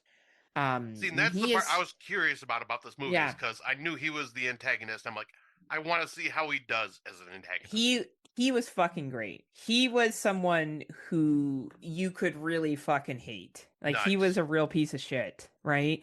And I think that if you watch football, and I think that's the trouble with this film, is it's a horror film. And in my opinion, those who are really, really into football aren't always really, really into horror, I kind of agree. right? Now, I happen to watch football enough because I watch Canadian football and I watch the NFL. And I've dated guys who like football. Right. And so I'm very familiar. So I got a lot of it, and a lot of it was fucking spot on with the foot. Like it had something to say about the industry that wasn't wrong. But I Okay. think it would have gone over the head of fans that didn't like. I think you would get it, Scott, because I think living in Michigan, I think you know that like, and your stepson being involved in the marching band, how football's like it's like a cult, Oh, right? Like 100%. it's Yeah. yeah, right, and it's pushed through no matter what, Yeah. right? It really For is. everything, you sacrifice everything, right? Mm-hmm. So, Yeah, so we yeah, I could get into that. right. So I think you would, but I think the average horror fan, if they were living in like a place where they didn't really know much about football, they'd be like, "What the fuck is going on here?" And I don't think an NFL fan is going to watch this film, That's fair. right? Like I know a few in our community that would, but not many. Right. So I think that's where it's missing its mark. And I think that's why it didn't get any real attention. But this is a fucking solid film. It is very, very well done. Yes, Raw gave it a star and a half because he doesn't know how football works. He's like, I didn't even know there was football in America. Tim's like, isn't that soccer? Yeah, you're right. Um, so I think that if you really like football and you understand the background of it, and you like social political horror, this is for you. All right. It is very niche. I'm going to be honest. This is a niche horror film. I showed it to George, who likes football. He fucking loved it. He said it was one of the best films he had seen in years. Really? And now he watches Sunday football. Like he's really into it. So I think, and he likes horror. Not to the extent that you and I do, but he appreciated it. I think because he lives in both camps, but that's the kind of person that you got to show this to. Okay. Yeah, Right. that's impressive So to hear that from George. yeah, he really liked it. He thought it was one of the better movies. Nice. Yeah, so 95-minute runtime. It doesn't overstay its welcome. I do think for you, you should watch it, Scott, 100%. But for those out there, it may depend. Yeah. I was like, yeah, this is one that I think I would have to watch by myself because, yeah, Erica had zero interest in this one, which I don't blame her. Yeah, I don't blame her, but I think you would enjoy it. I would say watch it by the end of the year. I'd be interested to hear your thoughts. All It right. is available on all the VODs, Apple, Google, Amazon. Again, like only if you're really into football and horror and political socialness of the football industry, would I recommend watching it. Okay. That makes total sense. So yeah, I will definitely add this one to the list to be watched for sure. Now Mm. this one almost, if you're an animal lover, you need to fucking watch this movie. Just be prepared to be very emotional. Um, but this movie is called Good Boy. It is Most anticipated horror film of the year, I yes. think. I have never seen an indie film, talked as much about as this film. I completely agree. And speaking of indie, indie is a good boy. He is a good boy. He is a good Um, boy. but yeah, this is only short and sweet 73-minute runtime. Tagline: Trust his instincts. A loyal dog moves to a rural family home with his owner, Todd, only to discover supernatural forces lurking in the shadows. As dark entities threaten his human companion, the brave pup must fight to protect the one he loves the most. Now, this is what is being called this category experimental horror, and the movies that are under this umbrella are Skinamarink, what was it? Oh yeah, the one that was like the out whatever it was. I know what you're talking Outlands, about. out something. Crap, I can't Outlands or remember. whatever it was. Yeah. And In a Violent Nature, movies like Yes. that where it's like they're taking a risk with doing something different. And in this one, you are literally seeing this through the eyes, like not through the eyes, but like following it through the perspective of Indy the dog. Hmm. You do get story based on Indy hearing his owner talk, and so you get kind of what's going on much better than like Skinamarink or anything like that. Yeah. Yeah. Um, and this one is definitely very tense, like especially if you are a dog lover or an animal lover in general. It is very tense and on edge because you are just worried about Indy the entire time, and it does get you in the feels like It quite a does. few times throughout. I thought this story was really, really well done. It had a very important message Hmm. that you probably would not think of, but when you find out what the message is, you're going, "Oh, that is like it really gets you emotional to the point where like I was kind of crying a little bit." Um, Oh, but that's where I have to say I loved this movie. I thought it was amazing, but I have a feeling I will not be able to watch it again. that is fair. To me, this is experimental horror done right. Thank you. To Yes. this director who had the fucking common sense that A, you kept it to 73 minutes Yep. because it's a dog. B, you had people talking in it around the dog, so you could at least follow around what was happening. Mm-hmm. Um, I have nothing but praise for this film. Nothing but praise. This isn't about, to me, whether it was worth the hype. It was done right. Yes. Um, This is an and to me, that's the independent film important done part. right. Yes. I felt like the plot made sense. I think that you do have to be a dog lover to get into this film. I do think if you're like mediocre, you may not. Yeah, I'll say I think Um, you'll still get it and it'll still pull at the heartstrings, but probably but not yeah, nearly as much. right. And I don't know, I just had nothing but praise for it. I thought that it was extremely well done. It will be in my top 10 of the year. I joked at one time, I'm like, we don't need to watch anything else. This is my number one film of the year. And I'm not sure. I'm not sure. It may be. Yeah. I really felt that the delivery of it was smart and, the meaning behind it. And people can pick it apart all they want, but this is how you make an experiential film that's entertaining, that's easy to follow, and is artistic without being so over the top that you don't. Nope. Something just happened, folks. I think it's still recording on my end, but I just lost Heather. Give me 1 second while we try to figure this out. Well, all right. The update is, her laptop died, so y'all are just stuck with me for now. And you know what?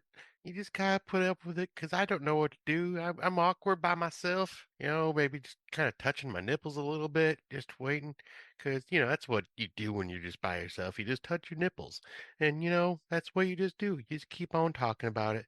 And now she's telling me I need to talk about the film.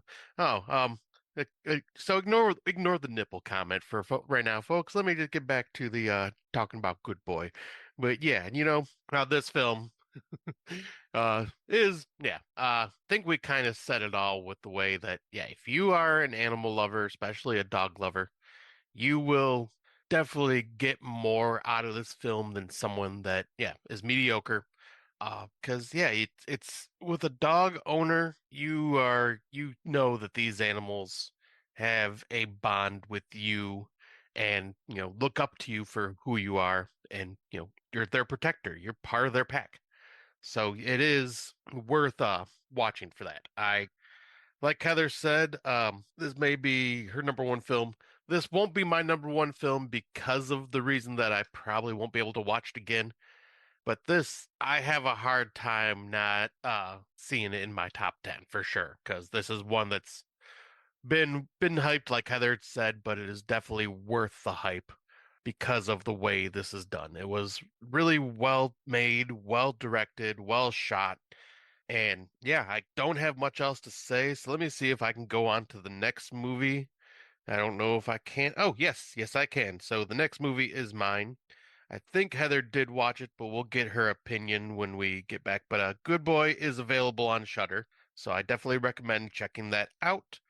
On the next movie we are going to talk about. I'm back. All right, she's back. I just wrapped up with Good Boy and was getting ready Awesome. to move on to the next film, which I think you also watched.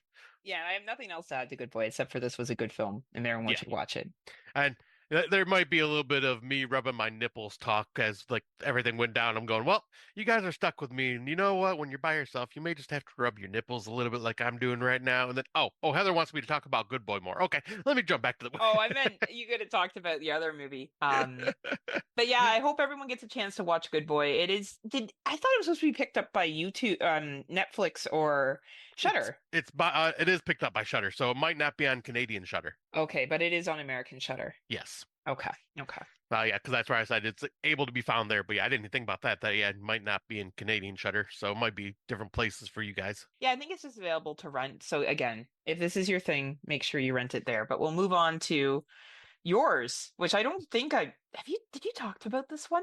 We haven't talked about like you and I talked about it because Did I you? had Okay. you watched it first, and then I I did. watched it later. Yes. Oh, is it a while ago. Yeah, it was a while Oh, ago. And okay, this one okay, might okay. not be one that stuck with you. But Okay. this one is House on Eden, which is also a Shudder release. Oh, that one. Yes, okay. And it's directed by Chris Collins, which I'll get to here in a second, but it's a 77-minute runtime. So once again, short and sweet, folks. I'm loving this. The synopsis is paranormal investigators Chris, Selena, and their videographer Jay are rerouted to an abandoned house deep in the woods where they find themselves facing a force unlike anything they've encountered before. As the night spirals into chaos, missing crew members and eerie phenomena hint at an ancient, malevolent presence watching their every move. The Oh, reason this yes. one intrigued me was because, for one, found footage. Yeah, I've got to watch it. Yep. But the other reason is because of Chris and Selena, the characters. That is their real names, or at least their influencer names or TikToker names or whatever you want to call someone. They're not necessarily influencers, but they do videos, reels, and stuff like that. And I follow both of them. Like so, and I didn't, and I knew they were horror movie fans, but I follow them because Selena is where I get a lot of my dad jokes from to torment my boys, because she does like all these just dumb dad jokes and pun jokes, and she's just funny. She's just freaking hilarious. And Chris, I've started following her like shortly after that, like because she's friends with Selena and she got onto some of her videos. So I started following her and watching her videos. And then I heard they were making this movie together because they were huge horror movie fans and found footage fans. So I was like, all right, I'm very curious. Then I heard Shutter was picking it up. I'm going, now I'm intrigued, really intrigued. Okay, I'll give it a shot. And for them, just because they're horror movie fans wanting to make a found footage movie, not bad. Yeah. Honestly, not bad for a first time. And I couldn't find anything wrong with like the found footage style because I always try to nitpick. Okay, will you be doing this? Like, is this all truly Mm-hmm. found footage or not? Nope, they followed the rules like that I could notice. Like I didn't catch any of them breaking the rules at all, and there were actually some moments of legit creepiness throughout this. Wouldn't say it's amazing, wouldn't say it's groundbreaking or anything like that. It's more of your typical, you know, here we are, paranormal investigators going to a haunted house. Oh my God, it's real. Oh no, there's really ghosts there. It's more along those lines, like so. It's nothing groundbreaking, nothing new, but for what it was and being the first time found film from these two that are just known as their social media presence, thought it wasn't bad. Thought it was entertaining enough that Eric and I both enjoyed it. Awesome. Well, I'm glad you liked it because I don't think I did. So Yeah, I I'm was like, glad because I you think liked you were it. even saying you're like, oh Scott, this ain't good. Oh, I'm glad you enjoyed it. And sometimes having that personal connection It does helps, help, yeah. right? And has it changed where it's available? No, it is on Shudder. It's on also Apple TV, Google Play, Amazon, AMC Plus. Oh, and Tim Davis gave this a 3.5. Let me read what he says. Chris Collins' first feature-length film, and to be honest, I really don't have any problems with it. I thought all cast did a great job. For a found footage film, this does follow the usual trends, and then with a haunted house style film, it's nothing new, but it did have great tension and some creepy moments. Nothing I'd probably return to, but decent. Yeah, I Nice. think Tim and I have the exact same thoughts. Well, I'm glad to hear that. I was not as big of a fan, but hey, Yeah, if you I mean liked it's it, it's not that's going to good. work for everybody. No, no. But basically, if you don't like Good Boy, you're a piece of shit. So, 100%. well, the next one is a very low budget game, low budget movie, the Lizzie Borden game. Hmm. And so usually we don't talk about these films anymore. Very rare do I sit through them. This is very much five people. Well, there's a couple more actors, but they're kind of just there for a little bit. David Garrett has seen this. He watched a screener as well. And he gave it 3.5 stars. And Oh, I think okay. that's really fair. So, following the tragic and unexplained death of her parents, Emily Jones, a group of friends during a secluded trip in the woods, the group uncovers an eerie, child game known as the Lizzie Borden game, similar to Bloody Mary, right? Is how only they're using the Lizzie Borden lore. Yeah. And I really liked this film. Like, I'm gonna be very clear here. I am not telling everyone to run. Rob's gonna be like, "You told me to go watch the Lizzie Borden game movie, and it sucked." But I'm not telling everyone to go watch this movie.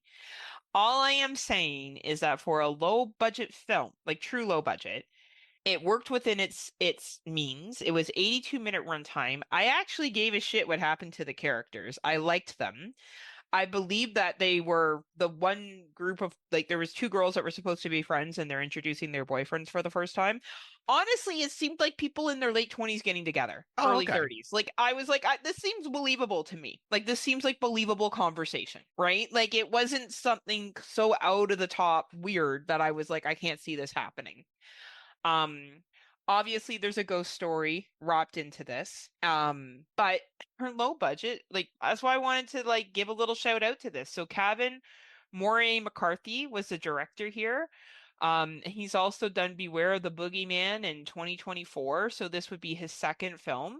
Oh, You know okay. what, man? Good for you. Like, this was Nice. an entertaining, low budget film. You stayed within your 82-minute runtime. It's available for free on Plex. I would say for people, if you're looking at low budget movies and you're wondering what it would be like for you to make a movie one day, or Esmeen Gray, I think you would like this film because I know Esmeen watches a lot of different stuff. Yep. This would be something that they would appreciate, Oh, absolutely. right? Well, actually, I shouldn't say I know, but I mean, Esme would definitely be one to check this out Right. for sure, is what I mean. And I think even Sandra Kane Yes. would appreciate this. Like, would I recommend it to like the average horror fan? Probably not. But for those that have seen low budget and don't mind it, I would definitely check this out. And it's for free on Plex. Yeah, So can't argue with that. yeah, right? So that's my one low budget that I brought to the table. All right. Well, and this is one that I'm going to bring to the table that I don't think enough people have really talked about. So kind of like No. a hidden gem, if you will. And I feel like it's the name. It might be, yeah. Like I think It's it sounds like it's gonna be this low budget shitty film, you know what I mean? yeah, exactly. Yeah. Yeah. So this movie that we're talking about is Bone Lake.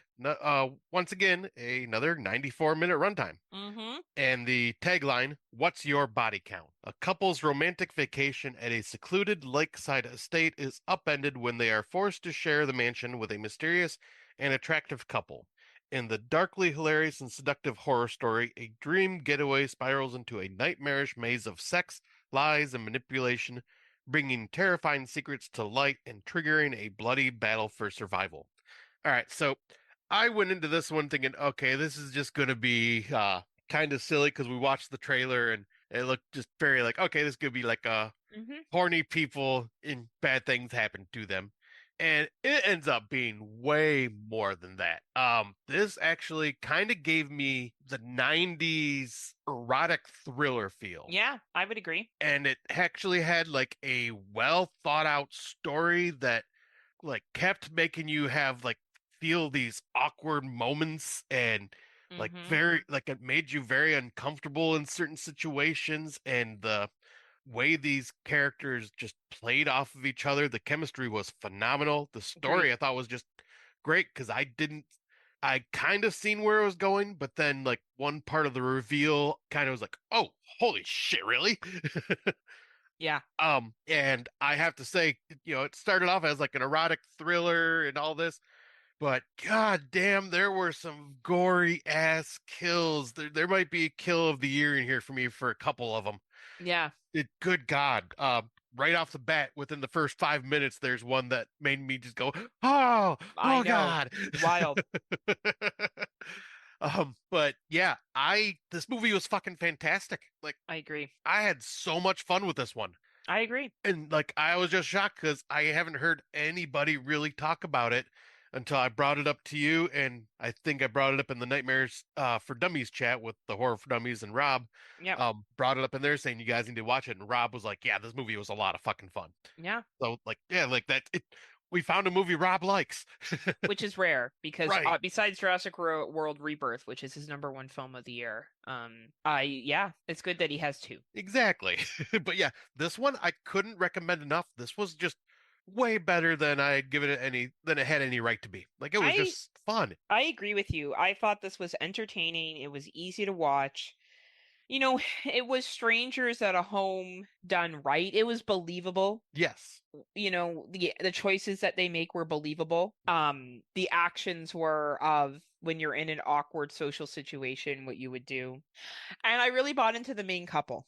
I thought they were had a really authentic relationship. Not the antagonist. Yeah, Yeah, like Manoa. yeah, That's a whole yes. different ball game right Yes, there. the protagonist. Yeah, because you believe like, the issues they are dealing with were Yeah, they're typical like they were couple real. issues. Yeah, like to me they were real, and I really appreciated that. I agree with you. I haven't heard this talked about, and I wonder if the title is what's done it, It and might then be. some of the posters of it, because it's a really entertaining film. I definitely think this is one of the year to check out. It is available for rent on Amazon, Google, and Apple, so it's out there, people, if you're interested. Yeah, I highly recommend this to pretty much anybody. Like this is another top 10 for me. Yeah, no, I agree with you. I think it's a really solid film this year. You watched the next one, I think. Let's see. Let me look at the Not me. list. Oh, hell yeah, I did. Yeah, this Speak. is a you. Oh, hell yeah, I did. Let me get the synopsis up. All right, so this next one that I am talking about, I just watched, I think it was Thursday evening or Friday night. But this was one that I had been highly anticipating because it is, for one, directed by good old Steven Kostanski, which is part of the Astron 6 group from the Mm-hmm. Canadian film team Mm-hmm. that did Father's Day, The Editor, uh, and a lot of awesome short films. But Steven Kostanski is well known for Leprechaun Returns, Psycho Gorman. What was the other one he did that? Frankie Frico, The Void, and then now this, which the movie I'm talking about is a remake of an old 80s dark fantasy movie called Death Stalker. For one, I'll get into Death Stalker, the original first, and just say I've always had a soft spot for this series. I remember making Heather, Nudie, Android, and You sure Venom did. watch these for It's Not Horror, okay? And they're just ridiculous 80s fantasy trash. I know they're bad movies, but they're fucking entertaining. And yep, Steven Kostanski decided to do a remake of this, and here, I'll get right into the tagline and then synopsis. Evil has many names, adventure has only one. A powerful swordsman known as Deathstalker recovers a cursed amulet from a corpse strewn battlefield. Marked by dark magic and hunted by monstrous assassins, he must face the rising evil and break the curse. This stars the typical Astron 6 crew kind of smattered throughout the entire film. None of them are main characters. They're all just kind of like little side characters that show up. It does have Patton Oswalt, who plays Doodad, or the voice of Doodad, who is a little person goblin type wizard in this. But yeah, Patton Oswalt does the voice for him. Let's see if there's anybody else of note. No one else that comes to mind. Daniel Bernhardt is the one that plays Deathstalker. But anyways, so I saw the trailer for this when it got announced, and I was all fucking in because I'm like, this is gonna be fucking badass. I cannot wait. I am here for it. And it did not fucking disappoint. This movie was just freaking awesome. It was hilarious. It was gory. It was total 80s dark fantasy practical effects extravaganza, had the cheesy story, had the cheesy dialogue. It was all done on purpose. You could totally tell. But my God, this belongs in the horror genre as well. It is going to be the category of it's not horror, or is it? Or who cares? It's good Nice. award. Nice. I love Because, it. yeah, this has so much gore, some very creepy ass monsters. And like it's basically like a fantasy meets a horror movie. Do you think I should watch it? I think you should. Like I say, I don't think you'll like it as much as me because this is definitely a Scotty film. Okay. But Okay. I think you should at least check. But I think you should check it out because I think the practical effects and the horror aspect to it will be enough to kind of keep you going. Okay. Okay. But yeah, I want to say this may be my number one film of the year. Okay. This is my Psycho Gorman from like 2021, 2022. Like, That's awesome. I fucking loved it. Kostansky is back on full swing. You can see his practical effects being on full display, and there is so much of it on screen. Erica was instantly losing interest, but Not her she thing. also she also likes these fantasy movies from the 80s, but something about this one just wasn't grabbing her attention. Mm-hmm. But I would say if you are a fan of Willow, Deathstalker, Army of Darkness, and even fuck, what was the name of the other one I was trying to think of? Oh, Legend. If you are a fan of any of those like 80s and 90s fantasy movies, this is kind of a love letter mix of all those together. Okay. Just added more gore. Okay. I'm here But for it. yeah, it is fucking awesome. I loved it. It made my Scotty heart happy to have a film like this in 2025. And where would you recommend, like, where can we find it? This one is available to rent on Apple TV, Google Play, Amazon, Plex, and YouTube. Nice. Nice. Well, I may watch it. I will try. Yep, I was gonna say I will it's try. not one that you must watch because I already know it's not going to be anything for you, but it's definitely entertaining. I appreciate that. Well, final film we have to talk about today. Time to bring it down a notch. Oh, fuck's sakes. Okay. It is Black Phone 2. That is just a word. So the original Black Phone cleaned up at the Fangoria Awards the year that it came out. Oh yeah. I'll be honest, and I mean this in the best way. I do not think Black Phone was the best film that came out that year. No, it was good, but it It was wasn't good. like amazing. And I mean this, and it's gonna sound mean. If you're an average horror fan and you didn't watch a lot, I could see how that was considered your number one film of the year. Yeah. Because it was good. It was good. It was well done. Which is why that's voted on fans. Most people watch the theatrical releases. That's how it got awarded that. So I enjoyed the original very, very much so. Thought it was good. I think it was in our top 10. Yeah, I think I at least gave it an honorable mention. I don't know if it made it Yeah, in my top I 10 or think it not. was in my top 10. I think it was number 10 or 9. Like it was up there. I did think it was pretty good. So, I was excited to see a sequel. I questioned how they could do a sequel because, Yeah.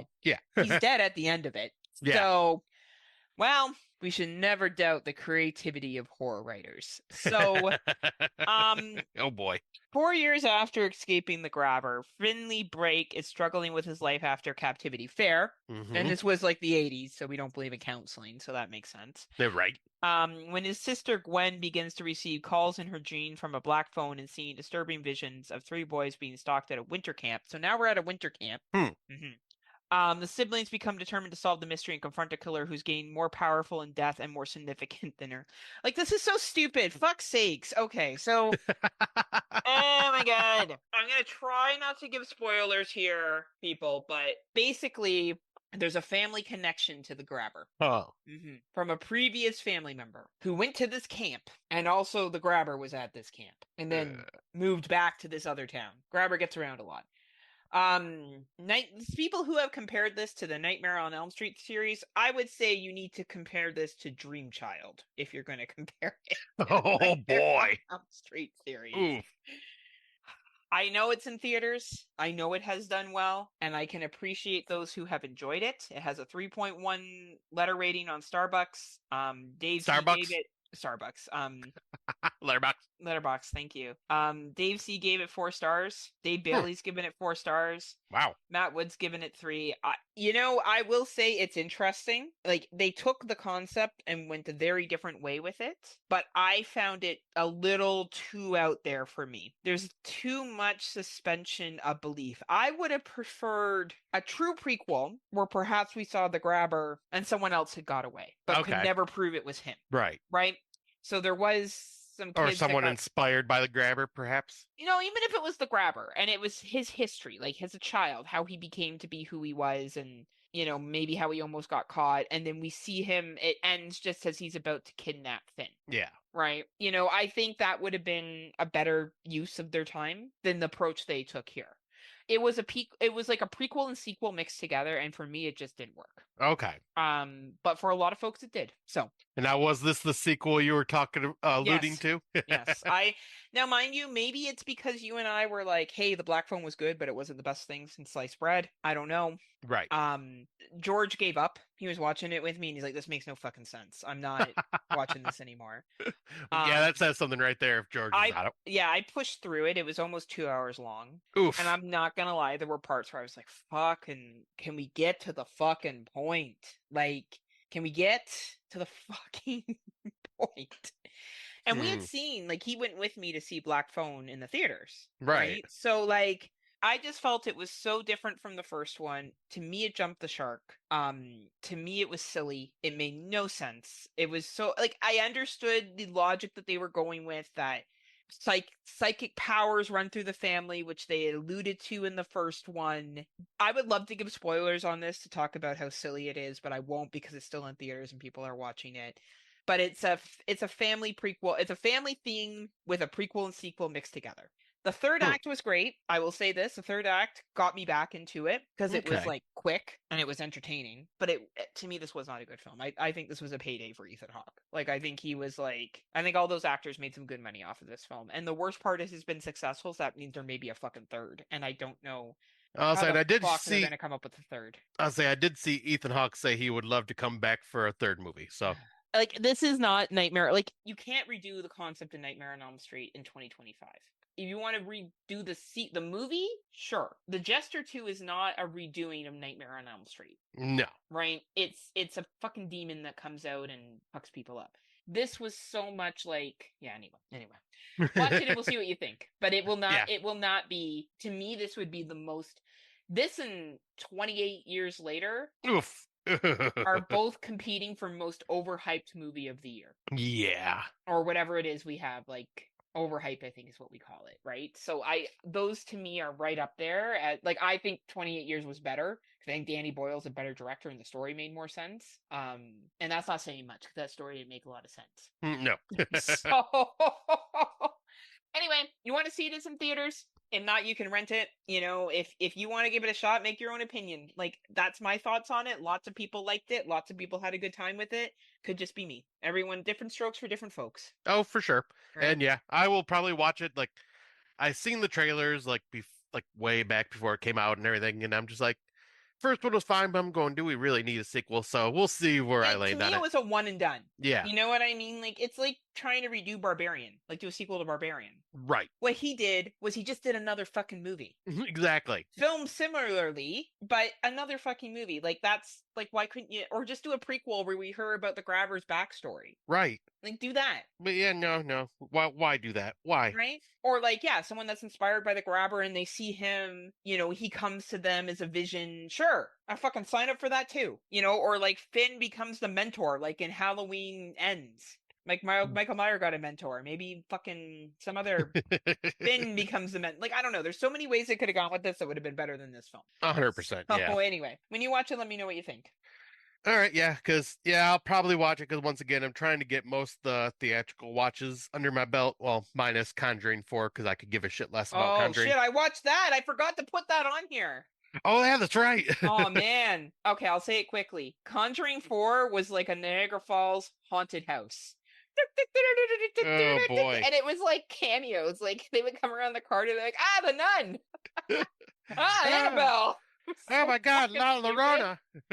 Yeah, it would. Oh no, no, that would have been a good ghost. She wasn't there. It was just like fucking Annabelle and like the nun making cameos every 5 fucking seconds. It was so Oh stupid. boy.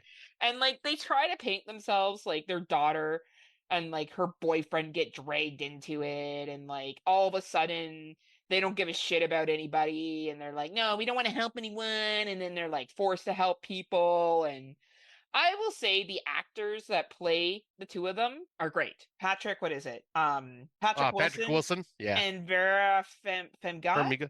Farmiga. Vera Farmiga. Yeah, they're great. Like, honestly, no shit on them, right? They play the role well, but like, it's so stupid. It's like, it was like it was like The Conjuring already kind of moved to like a haunted house, right? And this was just like a haunted house with cameos. Like, it was so remember the nun? Oh yeah, I remember. I remember Shit. that.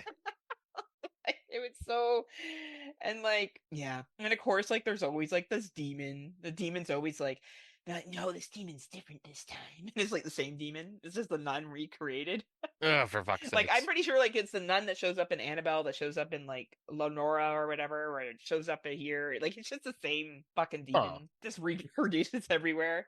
Yeah, because you were telling me about this one, and I'm just like, yeah, I'm good. I already refused to watch part three and refused to watch this one, so Oh I'm yeah, good. it wasn't. Yeah, you didn't miss anything. That's so that makes me up to 98 watches because I forgot those other films. All right, you're almost there. Two off of 100, baby. Gotta watch Mr. Ozfurk and his mind fuck next, Oh yeah, the right? keeper. Right? So the only other thing to add, oh yeah, and Conjuring's available for rent on all the platforms. If you decide, if you're a Conjuring completist and you want to watch the rest of these films, just prepare for some fucking cheesy haunted house, fucking paranormal, stupid, over the top cameo from demons shit. That's welcome to the Conjuring 4. Um, you're so smart for giving them up, Scott. They really aren't. Yeah, they're not good. Like I say, I don't like those characters. They are con artists. They are con artists, right? And again, this is nothing towards the actors. No, The actors do a just the great actual job. people. People, fuck's sakes. Anyway, hopefully this is the last one. They painted it that it should be. This Let's should hope. be the end. At least of them. Like, at least of their story. They're supposed to all be fucking retired now. Their daughter got married and her fucking husband signed up. I'm sure her daughter watched the movie and was like, this isn't my life. What the fuck are you talking about? But anyway. Some other things, I've been on some ghost walks. Back when I went to England in What, you were in England? I know. I You feel don't like say. feels like forever ago. Poor Mark's waiting for me to talk about this story because he was on the tour with me. He's like, "Are you ever gonna get to that?" So I booked tickets for this paranormal tour. It was at a castle, in all fairness. So, like, it is freaky, right? Well, and I was gonna say, just in general, just taking a tour of a castle is fucking Yeah, awesome, right. whether it's So ghost related or not. yeah, right. So, well, it started at the castle. It was outside the castle, but it was around the general area. And I've been in the castle before anyway. I digress. So, telling all these stories, and of course they're all like fucking tragic, like horrible, like this woman was killed, and so were all her kids, and these people were tortured, and this is where they burned the witches or drowned them. Like, it was all like fucked shit, right? And then like the tour guide would be like, "I dare you to call out the murderer's name," right? Or Hmm. touch the place where the woman was hanged, right? All right, cool, Right. cool. Whatever, right? So we get to the castle part. Okay, so we're going on the outside of the castle, and we go inside, and we're in, like, I don't know, we'll say the courtyard for sake of argument. And he's like, "Oh, the lord that lived here, he was horrible. He would murder folks, and he would, do experiments on them and throw them in pits and make them suffer, and then pull them out of the pits and do more surgeries. Like, just a real piece of shit, dude, right?" I'm like, "Oh yeah, yeah." He's like, "And we're gonna call to him tonight." And he brings out fucking like his electrometer reader, right? Oh boy. Yeah, and I said, so he's like, "We're gonna call them," and he pulls up the reader, and I'm like, why would we do that? And he was like, "Because it's a ghost tour." I'm like, so I stepped out of the circle because I do believe in this shit, right? Like, Right. and I don't think you should be fucking around with evil spirits. No. Like, I don't. So I step out of the circle, and of course, like, he starts calling to the fucking ghost. He's like, "William, I don't fear you. Come to the show us your power, Williams." He's like, "I've had people fall down because he shoved them and this and that and the other thing." Anyway, long story short, he focuses in with his electrometer on two ladies. He's like, "You two are walking home together tonight, right?" I'm like, "Yes." He's like, "Good." I'm like, "Why? Because you're going to follow them? Because right now you're the creepiest thing here. It's you." So anyway, he said the ghost was on them or whatever. And again, I believe in this shit, right? So like, Right. I'm like, "What the fuck are you doing?" Right? So we're leaving, and he's walking with me, and he's like, "Oh," because I had mentioned I was from Canada and I had gone on other ghost tours, and he's like, "Oh, so I have friends from Canada." I'm like, "Okay," and he's like, "Sometimes you got to poke the bear." I'm like, "If No. you have friends from Canada, they would know that you never poke a bear." Yeah. None of us go out poking bears, actually. You But know, that's how you die. right? But I will say he was a good storyteller. He was entertaining. It was worth the money. So this ghost walk tour, if you're interested when you're in the city of Newcastle upon Tyne, it is worth it. As much as I tease, he was entertaining. And you know what? For £10 per person, that converts into about $20 Canadian per It's person. not bad. It was worth it. Yeah. It was worth it. I did another ghost tour here in Toronto, and we did it at the Black Creek Pioneer Village. Also, some great storytelling, some very good, like, creepy things, beautiful pioneer areas. to look at, also very, very good folklore and entertaining, And I think that's Yeah. the biggest thing with these tours. You're looking to be entertained. Right. And you're, Whether you believe in the supernatural or not, yeah, you're still getting history. right. And that's the thing. So it was well done. But that wraps it up for what other things I've been up to. Which, we don't like to do around here anyways, wrap up, you know what I'm saying? No, no, we go in We bareback. do it raw. We do it raw. Not our problem. You get Prager's. Raw, no lube. Get Rob it knows right. it's straight up here, Friday Nightmares. So thank you for sitting with us and waiting between episodes. The last time we recorded was in September because I went away and Scott was getting married and shit was too busy. We will be back again in December, probably towards the end of December, Yep. because I don't know how many more movies I'm actually going to watch between now and then. Yep, I'm gonna try. I still have at least a handful I want to get to, at Okay. least like ones I definitely like to try watching beforehand, just because I've heard good things, and who knows where they might land. Hey, don't know, don't try, don't get, right? Exactly. So we will be back for our final episode here of Friday Nightmares, which will I think be a little bit of an emotional one. Yeah, But we know it'll be it's bittersweet, it'll be bittersweet, but the time has come. So if just like me. just like Sky, and we don't want to be like Black Phone too, we Yeah, want we to don't want to be. come too early. Oh wait. Oh, sorry. One last funny thing before we shout out Legion Patreon is I was watching. So back in September, I went. There's a band I follow, just a local bar band, and they said they were having their last show. So I went to their last show in September. There was all these people that were there, hugs, da da da. So I see that the guy who ran the band is going to play last night at a bar I like to go to. I'm like, oh, he must just be playing with his wife, right? Like they've Yeah. given up the band, but they're just doing.